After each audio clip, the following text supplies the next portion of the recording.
大家好，歡迎大家今日參加我哋Hong Kong U Space 香港大學專業進修學院嘅健康科技在線嘅講座。今日我哋好榮幸請到 Paul Freely， 我哋其中一位老師去幫我哋啦，大家好，去講解一下關於數字化轉型以及智慧醫療嘅呢一個嘅題目。OK， 咁或者我簡單咁講一講我哋講者嘅背景啦。Paul Freely 咧喺數碼醫療保健行業咧係好有經驗同埋知識嘅。佢喺香港生活同埋工作咗20年啦，而佢都利用咗佢嘅數碼醫療嘅呢方面嘅經驗同埋知識咧，去聽咗好多客戶嘅意見，同埋咧根據佢哋嘅呢啲嘅意見嘅需求咧，就制定咧好多有效嘅醫院同埋診所嘅數碼解決方案嘅。咁從而咧嚟到可以改善到咧患者嘅體驗嘅滿意度啦，亦都可以提高咗咧成個醫療系統嘅營運嘅效率同埋有效性嘅。作為 Dimensional Insight Asia 嘅總經理咧，阿 Paul 曾經同數百位嘅醫療保健專業人員同埋醫院合作，亦都喺亞洲咧推動咗醫療保健嘅審計同埋項目。利用佢豐富嘅知識咧，同埋經驗咧，幫我哋 Hong Kong U Space 咧，亦都係建立咗好多同數碼醫療保健科技有關嘅課程。咁而喺呢個領域上面，佢都教授咗好多專業嘅課程啦，包括咗大數據啊、商業智能啊、AI 學習同埋知識管理嘅研討會嘅。Ladies and gentlemen, thank you for attending our CLST Open House event today.We are so honored to have Paul Freely as our guest speaker to deliver his talk on digital transformation and smart healthcare. May I just briefly introduce the background of our guest speaker? Paul Freely is a consummate digital professional with extensive knowledge and experience in digital healthcare industry. He has lived and worked in Hong Kong for more than 20 years, and his strength is to leverage his integrated digital healthcare knowledge and experience to listen to clients and capture the essence of requirement so as to scope and craft effective and efficient hospital and clinic digital solutions to improve the patient experience and enhance the operational efficiency and effectiveness. As General Manager of Dimensional Insight Asia, Paul has worked with hundreds of healthcare professionals and hospitals as part of his digital healthcare industry focus. He has also leveraged his vast healthcare knowledge and experience to create digital healthcare courses for Hong Kong U Space, including big data, business intelligence, and AI learning, as well as knowledge management workshops in this sector of e-health for more than 10 years.Without further ado, may I have Paul start his talk right now? Thank you, Paul. Thank you very much, Tony, and welcome everybody. Hello to you all. Well, the question is digital transformation being used to create smart healthcare and improve the well-being and quality of everyday life? Have a think about it, and then I will be presenting today on answering this question. And I want to cover the exciting and fast-growing area of digital transformation, smart healthcare. I want to cover the drivers and the future, as well as I want, and everybody wants to be successful as a student and a person. So I will cover how students can do certain things to be more successful. I'll also cover some of the jobs and career opportunities that are coming and evolving as part of digital transformation and smart healthcare. When I was a student at high secondary school, I imagined myself to be a lawyer or an architect, engineer, or a doctor.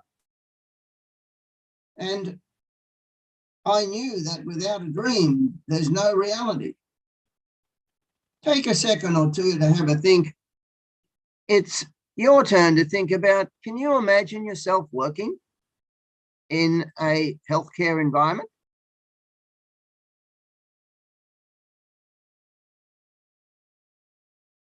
And if you can see yourself there, are you in a hospital? Well, interesting. Smart hospitals are a primary provider of smart healthcare services and applications using digital technology. However, they're not the only places for smart healthcare, as you will discover further on in this presentation.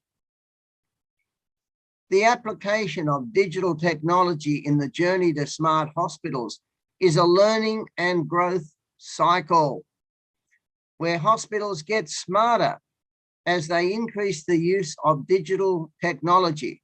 And what we learn is to change the digital technology to do smarter things in hospitals.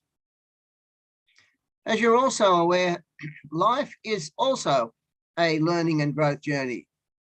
And there are actions that help you be successful, both academically and personally, and of course, your career. So I have an expression. Education is what is done to you. Learning is what you do to yourself. This means that your success as a student and a person is actually in your hands. So looking at these, we all need actions to be successful. And you can see the value in using these 10 that have helped me in my journey through school and through university. As a matter of fact, I've spent many, many years as a student. To be successful and to apply to your life and career as well. And in general, help you be a smarter student and person. The ability to set short-term and long-term goals keep you focused on the immediate activities and allows you to keep a firm view on where you are going. Managing time is critical, and it is a finite resource that you have under your control. So make time your friend, not your enemy, and use it wisely. I remember when I was young as a student, I was shy, still am a bit. So I took up outside school activities of debating, public speaking, which helped me to be more confident and be able to present myself better. So keep an eye out for what you can do outside the classroom. A healthy body is often associated with a healthy mind. So set up and keep good health activities and engage in areas you enjoy and have passion for. Build a strong network of friends and seek their support. Haven't they helped you before? Haven't you helped them?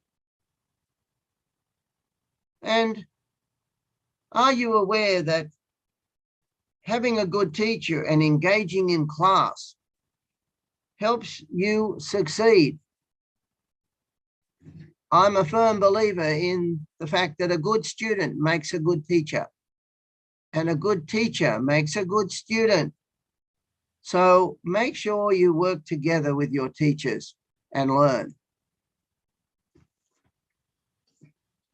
Following these actions to be successful, we will help you be happy and healthy. In other words, increase your well-being. In a similar way, successful smart healthcare is all about improving the well-being of patients by creating a virtuous circle of health, happiness, and well-being. You realize this, don't you? That in your own life, when you're happy, prosperous, healthy, you feel good. And so this is what digital transformation and smart healthcare is bringing to patients. And this well-being really is being created by smart healthcare. Now let's look at digital transformation. The key words are create new or modify existing, to reimagine the business or the hospital. The jobs that are here today and will be here in 10 years' time weren't here 10 years ago. So we're looking for smart, capable, focused people to take on the digital transformation world in terms of many industries, and in particular, the health industry. And as you can see from here with Rock Health, investing $14.1 billion in digital health in 2020. This is in innovation and entrepreneurship companies. So from this, you can see it's a strong and growing and important industry where many billions of dollars are being invested in through the digital healthcare activities. But digital transformation can be a little bit confusing because it has so many areas that help enable the digital transformation of hospitals and healthcare. A lot of acronyms such as big data, artificial intelligence, business intelligence, machine learning, deep learning, and process automation, and Internet of Things. What is really important here is when you're going through digital transformation projects, particularly in smart healthcare, you know which of these are the right technology enablers to be used. And look at these technologies. Many of these weren't really in place 5 or 10 years ago.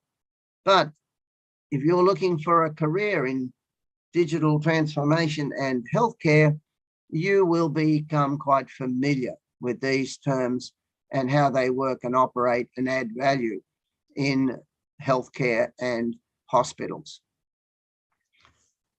So what is a smart hospital? Can you imagine what a smart hospital looks like? You probably know what a normal hospital looks like. Well, actually, when you go in, probably the hospital looks the same, but below the surface, just like a duck.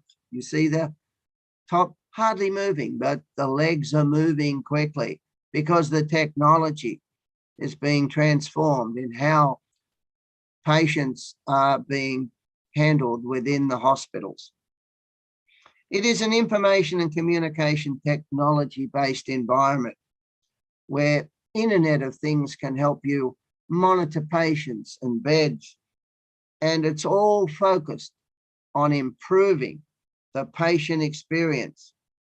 Any and all activities that should be undertaken under the umbrella of smart healthcare is to help the patient to improve their experience and improve their well-being.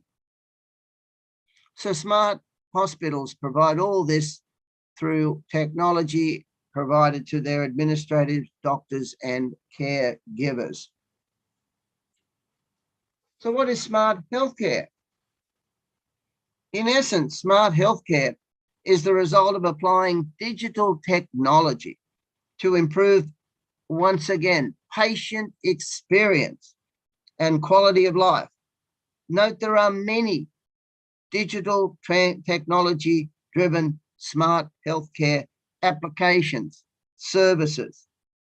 And these are done both in electronic health and a growing area in mobile health, such as a remote doctor appointment, remote physiotherapy, remote surgery, where patients are in one hospital and doctors in another.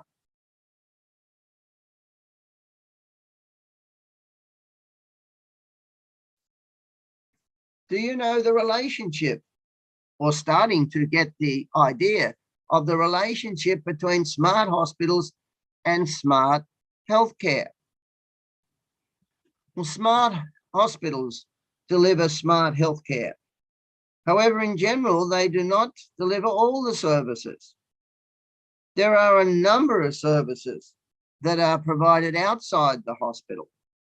And particularly in the COVID-19 terrible experiences we've had over the last few years, we've seen the necessity to be able to have doctor-patient relationships that were not in the same room through tele health.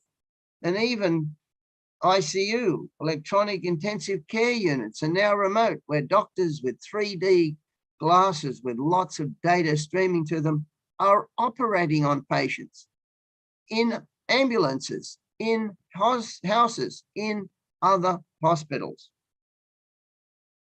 So these areas of smart healthcare are becoming much broader and deeper within smart hospitals and the healthcare givers in the community.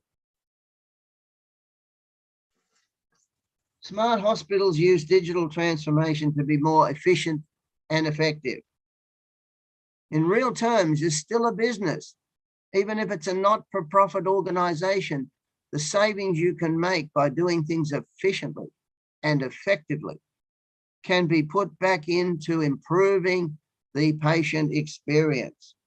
So making money by admitting people and diagnosing them correctly helps to treat them properly from the first instant.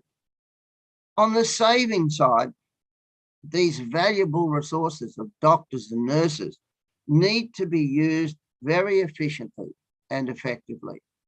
And this is where digital transformation, smart healthcare can provide a lot of information and insights. A smart hospital needs to include the key terms of simple, safe, secure, high quality, and patient-centric services in their checklist for any digital transformation projects.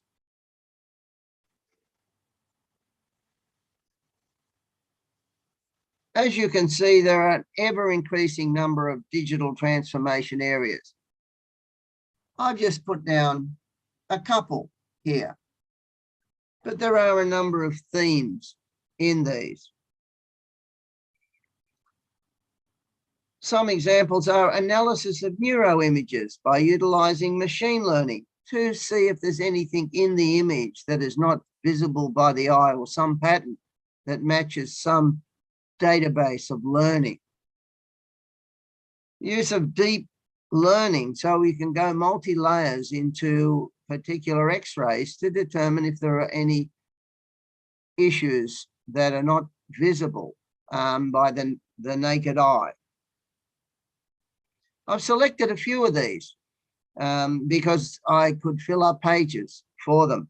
And I want a closer look at these. And in particular, one of my favorites, the digital twin. Has anyone heard of a digital twin? Have a think. What do you think a digital twin is? There are digital twins in many industries. Boeing, for instance, has a jet engine in a plane, and on the ground, they can see everything that is happening in that engine in real time. And if there's any problem, they can detect it and make changes. There's digital twins in other industries, but here I'm focusing on a digital twin, which is a virtual representation that serves as the real-time digital counterpart of a physical object or process. But in this case, it's a person. Can you imagine having a conversation with your digital self? Well, it's nearly here. On the journey to digital twins, there will be simulations and emulations to diagnose and recommend insightful medical actions and to prevent and address patient problems. In the future, the digital twin will be available for the doctor to talk to. So if I have a knee injury and I've had it before, it's on my digital profile, which is locked in a what I call a digital twin vault. So you can see that there are many exciting jobs in this area. Another area where you can look at is smart learning algorithms to detect breast cancer. Digital technology in the form of machine learning engines are being used to detect breast cancer through analyzing images. But wait, treatments such as using nanotechnology to flow through the body and identify and attach to breast cancer cells, and to deliver focused treatment. It is now possible to use nanotechnology to attach to breast cancer cells, and in the future to destroy such bad cells. What a marvelous technology application, and providing this in a smart healthcare way to so many people that suffer from breast cancer. Another area of machine learning is the ability, by monitoring human biometrics, machine learning algorithms can detect abnormal heartbeats and help target smart healthcare treatments for patients. Have a look at this process, these 5 phases: getting the data, cleaning it, preparing it, and manipulating it, training, learning about these technologies that can be used to find problems looking at the data, test the data, and then improve it. So this is an area that I am very strongly involved in. I actually am a chief engineer of a project which uses this approach and machine learning technology to detect problem gambling disease. The issue with problem gamblers to some degree is they're in denial. They don't have a problem. So how do you detect? So by looking at the biometrics of the body and then correlating it with the win and losses on machines they play, we can use machine learning technology algorithms to detect whether they're a problem gambler or just an entertainer person. And so this gives us a smart healthcare approach for using technology to detect diseases. Telehealth and remote health is a major area to apply smart healthcare. Doctors, nurses, and caregivers can remotely access patients and health data to assist patients anywhere. I worked on such a project when I was in Japan, where we had remote monitoring equipment on patients, particularly elderly patients. And they could, through a video conference and the monitored equipment, have a doctor's appointment. So this was quite a few years ago, but now, of course, this has really been enhanced, particularly through the COVID-19, where the remote hospital and doctor visits were often used. Now, the driving force in Japan for this was these patients are in their 90s. It's minus 10 degrees outside. So it's dangerous for the elderly to go out in such conditions.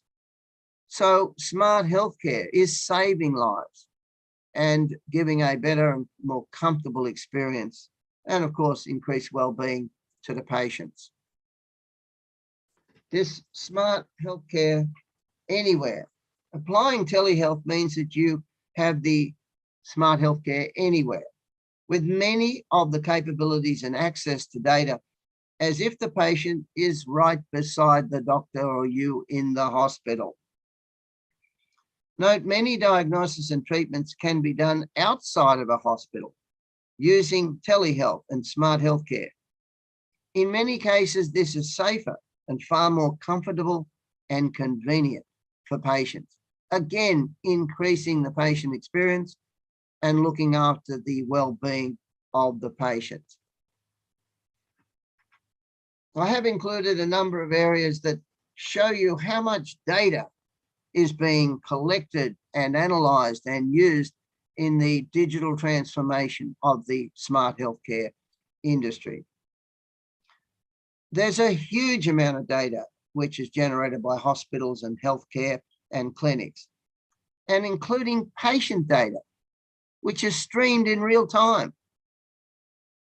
from the devices that are being worn. And doctors are looking at 3 dimensions or more through computers or even glasses to see what the problems are that are not detectable from the visible symptoms of the patient. So many students in my digital healthcare classes, they spend a large amount of time capturing, analyzing, and diagnosing patients using this data and providing insights into how these should be treated.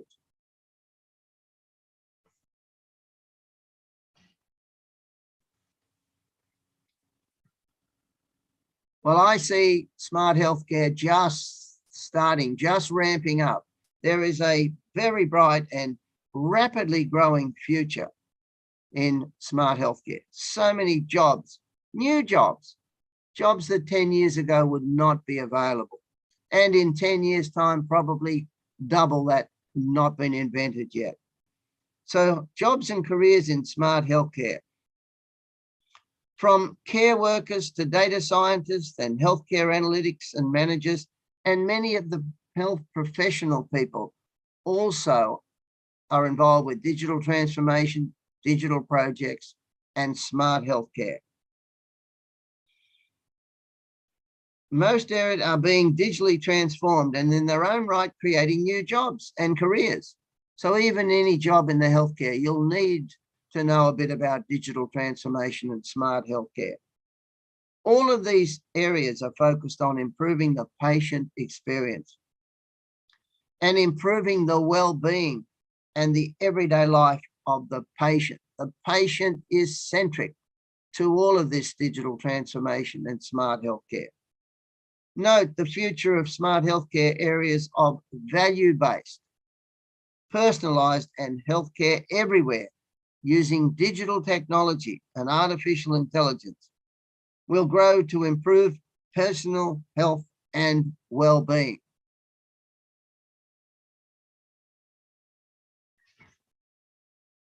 Looking at the trends, smart healthcare predictions show the various areas of growth over the next 5 years. As a student, you should always focus on achieving what you can today, but see the horizons of growth of opportunities. And in the next 5 years, as you can see from here, there are huge numbers of areas that you can be involved in smart healthcare. These predictions that are patient-centric, patient experience improvement, patient well-being, and value-based healthcare services are big areas for future growth. Keep your eye on these areas and start your planning to include things of success factors in your ongoing activities if you are interested in a job or career in healthcare. I do note that there are many areas in smart healthcare. So select the area that excites you and interests you the most, and then go for it.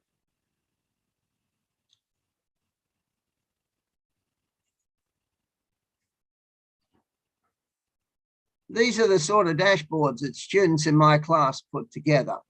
One area to be successful in smart healthcare is the need to monitor what is happening, set goals, and measure key performance indicators.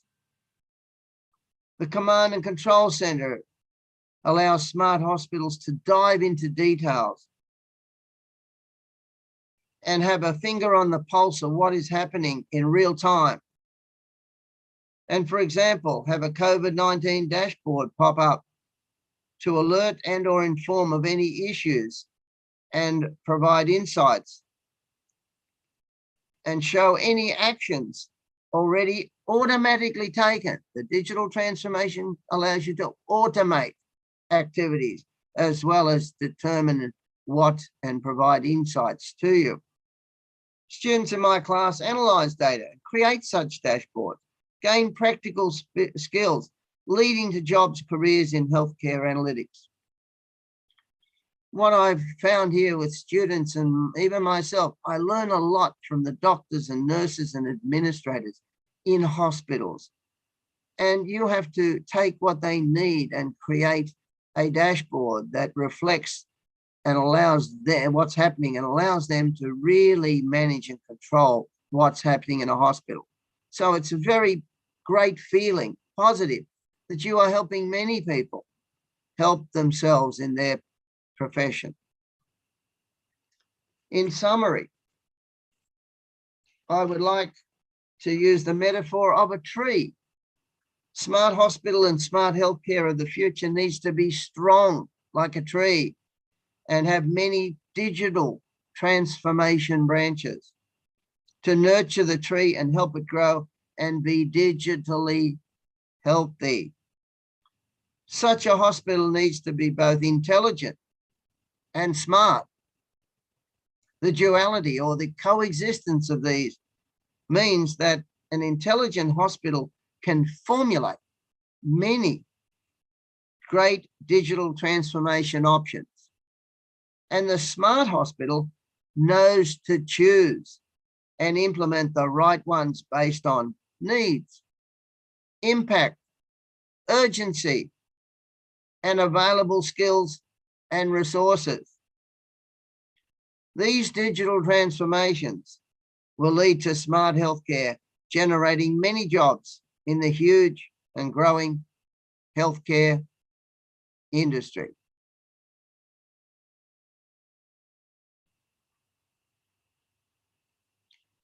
Well, I've left quite a bit of time for questions because I found the best way to truly understand and get to know what you're thinking is to be able to give you a chance to, after trying to absorb this in such a short time, answer any questions.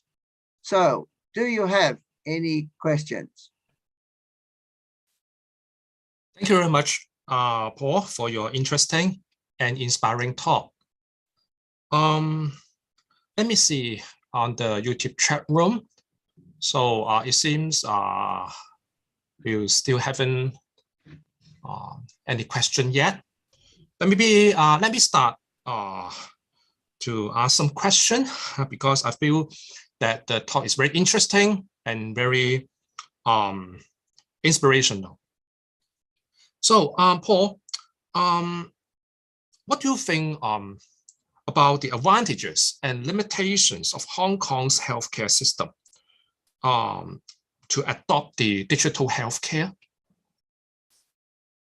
Well, I see that you have a great opportunity because in real terms, Hong Kong is a very healthy environment. I think one of the, if not the oldest aging population in the world is in Hong Kong, which means that things are being handled quite right.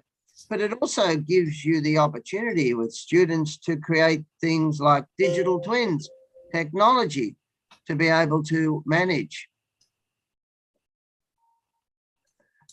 I see. Yeah, I agree. So I think in the last section, you have mentioned about the career development, okay, for those interested in the digital healthcare or the smart healthcare. So in terms of that, could you suggest how the local medics or those related professionals should prepare themselves for embracing this big era of smart healthcare? I mean, locally, yeah. It's interesting. I do lecture in a number of subjects at the Hong Kong, and I have PhD people in my class. I have the nurses and heads of departments. I have physiotherapy and nurses. It's quite interesting. These are postgraduate people in general, but they have already realized that these areas that I talk about were not really covered when they were at university, not to any great level. So as secondary students, a great opportunity to come in fresh and to be able to learn these technologies, which now the hospitals are expecting and needing. So great opportunities for young people to gain the skills to work with existing professionals.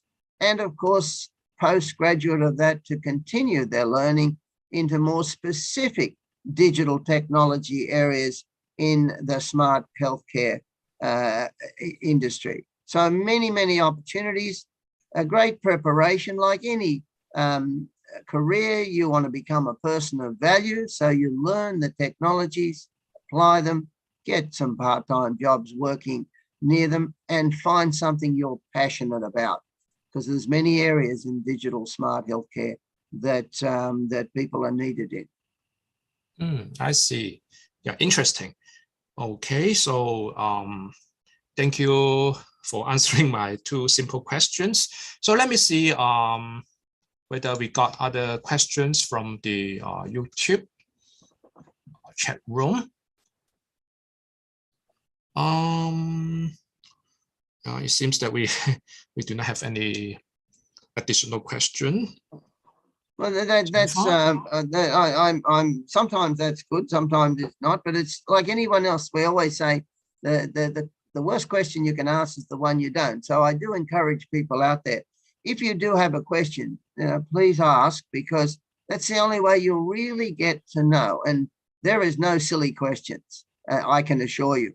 And the simpler questions are sometimes some of the hardest ones to answer. But I'm very happy and privileged to be able to present this to the audience, and just to be aware that there are a huge number and a growing number. Check out your job areas in Hong Kong and see the word smart hospital, smart healthcare, digital transformation, and these enablers. And I think you will be quite impressed with the number of jobs that are requesting such skill sets. I see. Yeah, very interesting. So referring to I just thinking out that referring to your answers to my second questions about the career development. Yeah. Because one of our, the major sector of audience for this talk would be the secondary students, secondary school students. Yeah. So, as you know, right now, the so-called STEAM, the STEAM, including those science, technology, yes, and then arts, okay, so yes, far, okay, are really the major subject areas, okay, to be studied by the local secondary students. Do you think that in the coming 10 years, would there be a huge increase in the workforce, or I mean the professional workforce dedicated to this digital healthcare industry in Hong Kong? Well, first, the answer is yes. The other part of this is the digital transformation, the advent of all of these technologies to help doing business, and in this case, healthcare smarter. The blockchain, cryptocurrency, the amount of jobs that people now need in banks to have a knowledge of blockchain and cryptocurrency, for instance. It's 6-7 times what it was in the past. And in the healthcare, the fact that you'll have to need machine learning and the ability to run digital transformation or digital projects and be able to interact as if you were in the same room as a physio patient or a treatment patient from a remote distance. This is now no longer desirable, it's mandatory. So it may not be called smart healthcare, but the technologies you're going to learn and use applied in a smart way to healthcare, or smart finance, or smart supply chain. These technologies are very similar, just changed to match the industry needs. So picking opportunities and learning areas of big data, BI, machine learning, artificial intelligence, robotic process automation, the Internet of Things. These areas are the enablers. Knowing those and knowing an industry makes you a highly valued person in a company. So I say, have a think of where you want to go and have a look at the technologies that are now being made available to get you there. And that'll help you be in the right place at the right time when you're finished your first degree. I see. So maybe I ask some question because I'm really interested in this area. So do you think the recent surge of metaverse, okay, have any particular positive impact on the digital transformation and the smart healthcare system? Well, I'm working with a company and we're looking at Tai Chi, for instance. Tai Chi, you can have movements of the master put into a metaverse and you can capture all of those movements. Now, you as a practitioner could have a remote class and you could put a device on made in China, excellent transducers to capture all of these movements. And then you can be the master and look at hundreds of students in real time and see if they're mimicking your exact movements, becoming a better student, a better practitioner. And all of this can be done in the metaverse where you can run remote courses and education and training. Same for physiotherapy. So the metaverse could be another place where you have an equivalent of a digital twin running a healthy life. And then saying, well, let's check on you, Mr. Physical Person out there or Miss Physical Person. Are you doing what your digital twin is doing in the metaverse to stay healthy and sharp and learning? So I believe there's great opportunities to be able to reflect yourself in the metaverse and the metaverse helping you to become a better and a smarter and healthier person. So my view is maybe a little bit different than others, but I see that there are huge opportunities on the healthcare side into the virtual world. And many of these are starting to become part of the smart healthcare armory now. Good to hear that. Yeah. Another question is that, nowadays, many people are very sensitive to those data privacy, okay, especially about their personal data, including those like their genomic sequencing data or their own healthcare data, okay. Do you think that would there be any, say, negative impact or negative influence if some kind of law enforcement, okay, on those data encryption would affect the whole, or I mean, the growth of this digital healthcare industry? Well, the digital healthcare, when it gets down to is at the patient level. I mean, you can use the biometrics of the patient as the unique coding for getting access. You can almost get to a point where you can use the DNA genome as the only person that can access the data, and that could be given only by the patient to any doctor or requirement to other people. So I believe that security is going to be enhanced to the point where the person can have maximum control of their own data. At the same time, the population health can have a general access to be able to analyze patients of this type to help everybody. I mean, with a growing population, the fact that you have thousands or millions of individual particular bits of data that can be blended and to use to help the general population. It's a great thing to think that my health problems and how they're analyzed can help other people that may not even know this and maybe prevent them from ever getting a problem because of the way we are not sharing the personal data, but sharing the knowledge that's created as an anonymous basis. So I see there's two sides to it. I think, and to be honest, I'd say, well, I don't mind if two people know that I'm sick as long as one of them can fix me.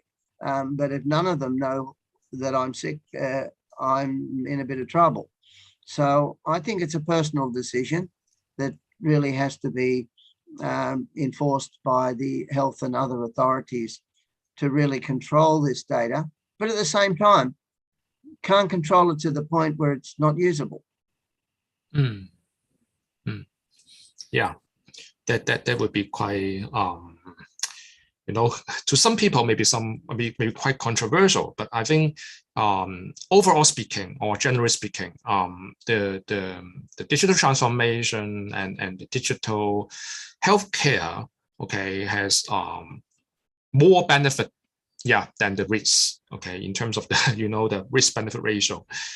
So I think let me check that whether we have any questions. Okay, so we got a question, okay, about the okay, I think the security concern. Yes. I think you have just mentioned that. Okay, which area is lagging behind in the hospital authority in Hong Kong in particular, do you think? Well, this is a very, as I said, the aging population in Hong Kong is probably one of the best in the world. I noticed that in many international areas, they have a lot of international standards, so like a JCO accreditation and other very heavy duty standardization, including how data is handled and how services are handled, and the practices of the doctors and nurses are all put into standards that they have to meet, or else you could lose your accreditation as a doctor or a nurse. I think that JCO and these, I think in China and other countries are using these. And I'm not too sure how many of these international standards are being fully applied into the Hong Kong market. I know there's some, but I always think that looking at best of breed standard procedures that help the security and the capability of hospitals and healthcare organizations to meet the patient experience and improve it, I think that HA should be open to more of these being at least fully investigated and see how they could be blended into the already, if you look at the aging and other population, effective the things that the HA do. I see. Yeah, another question is from the YouTube chat room. Okay, how far can our community or we, okay, catch up to the benchmark or the overall international standard of the international level of digital healthcare? Okay, say in terms of years. Okay, how do we compare with overseas healthcare providers? Well, most of the providers would look at these statistics and say, well, seeing that you have a good, healthy elderly population, you must be doing something right. And the good thing about digital transformation is you can take the best of the best and implement it very quickly.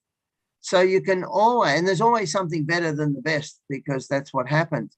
So if you fully embrace digital transformation and smart healthcare, then you can pick and choose the best in the world at the time. And if it changes, you do not have to be stuck for many, many years with what you've got. The digital transformations allows you to move far more quickly and decisively in the healthcare arena. So if you pick standards that you think are better for patient physician performance management, or with the new COVID, with all their new, there's about 20 to 50 more ICDs, which are international code diagnostics. They weren't here 3 years ago, and they're now being implemented and digitally implemented through the digital transformation platforms and the new big data and BI engines. So you can actually pick these up very quickly, but you have to have the knowledge and the will and the skills, which hopefully all these students will come in and help them with, and capabilities to do so. Yeah, agree. So maybe let me see whether there's any particular questions. 大家嘅觀眾都可以隨便喺嗰個YouTube 嘅即時通訊嗰度咧，就係提出問題嘅。Okay, we are welcome to any questions about the digital healthcare. Okay, so feel free to type your questions in the YouTube chat room. I think we still have around 5 to 10 minutes left. Okay. Maybe let me just have my last question because you know the COVID pandemic now in Hong Kong is the 5th wave. Okay, and some of the experts expect that that would be a 6th wave. Okay, coming this summer. Okay, around June or July. Okay, so some you know say, do you think that if say okay there would be another pandemic, okay, coming maybe 2 or 3 years later, okay, touch wood, okay, then do you think the current local healthcare system, I mean the local hospitals, how can they implement the digital healthcare or the digital transformation to face the new, I mean another pandemic? Yeah, particularly when there are lots of patients coming. Well, I think the big area where the patient issues hit the hospital the most is in the intensive care units. And really, the hospitals have not been designed or equipped or dimensioned to handle thousands of potential ICU patients. It's more for an exception or a catastrophe, but not necessarily a pandemic. I noticed in the hospitals where I worked in with the what they call the COVID-19 new introduction of international diagnostic codes, and you've got to have a pre-pressure room, and then you've got to have, rather than one person coming into the admission room waiting for the emergency, now you must have 4 stages for that. One to say when they come in, second if they've tested positive or not, third to go into a pressurized room which is controlled, the other one still into another area waiting. Now these people, after being tested, need to be positioned in a different area before they even get to the intensive care. So this has sort of got hospitals and health authorities thinking, how do we handle it when the existing way or the old way of having an emergency room and one-way door in and then waiting to get to the doctors, really under a pandemic environment, there needs to be some triage very early to be able to split these patients into different areas. Now, this wasn't needed before. And so the COVID has brought this to the fore, even to the point in my big data BI and machine learning algorithms, I have to look at how you analyze all of these different activities. But it's the same emergency ward, and it's the same admissions, and it's the same process, except it's been split several times into different areas. How does that now get managed and monitored? And what happens in the future if this happens again? Unfortunately, when it happens, you have to react.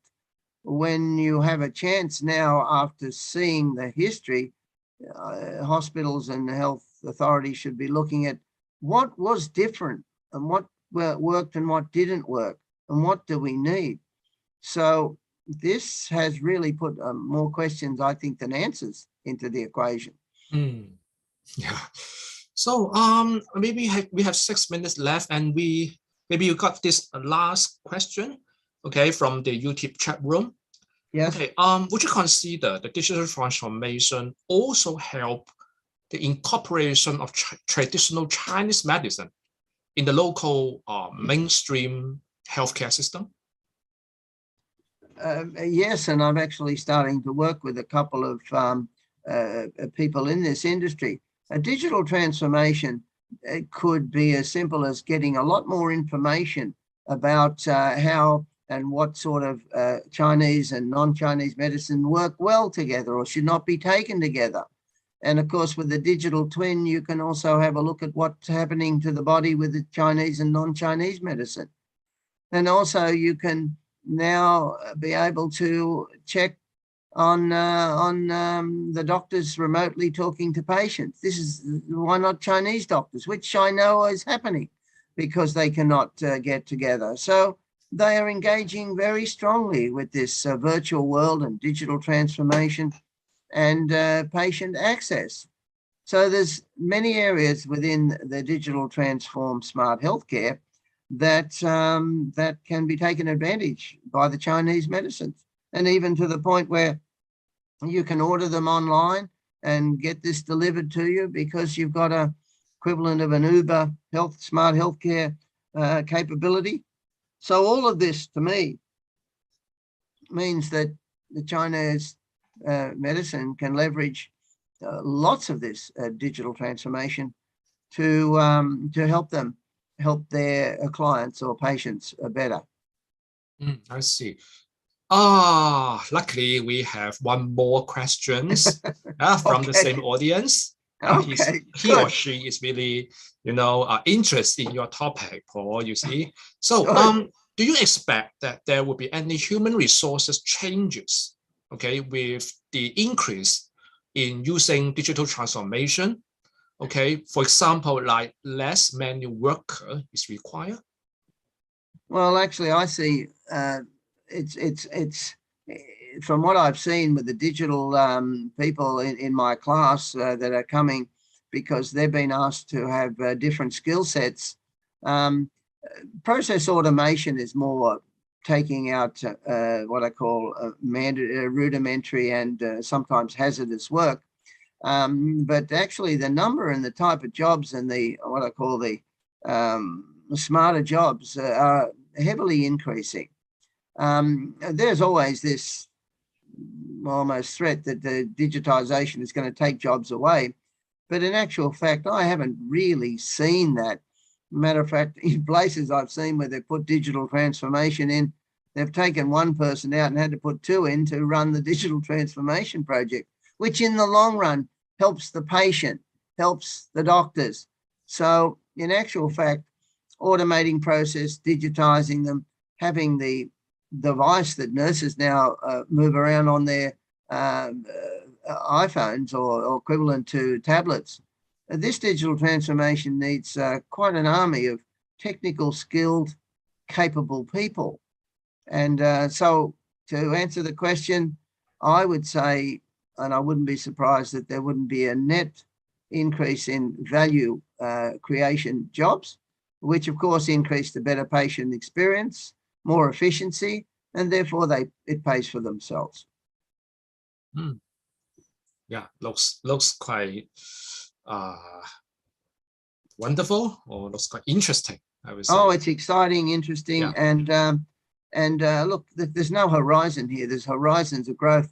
You could set your eyes on a full job and career in this type of digital transformation, smart healthcare, and the skills you learn in digital transformation. They are also able to be mobile. You could go into other industries close to healthcare or the supply chain side or pharmacy. All of these are areas where the digital transformation technology use that you've learned is almost directly applicable. Yeah. Cross disciplinary, Yes, it's a horizontal. When you look at all the vertical industries, digital transformation would be considered a horizontal, and you'll see companies with a huge amount of their budget being put into digital transformation. And the results are things like smart supply chain, smart finances, smart healthcare. Well, if you want to help people and work in the health industry, having digital transformation experience and knowledge will be enormous benefit to you, to add value in the workplace and to yourself for that matter. Yeah.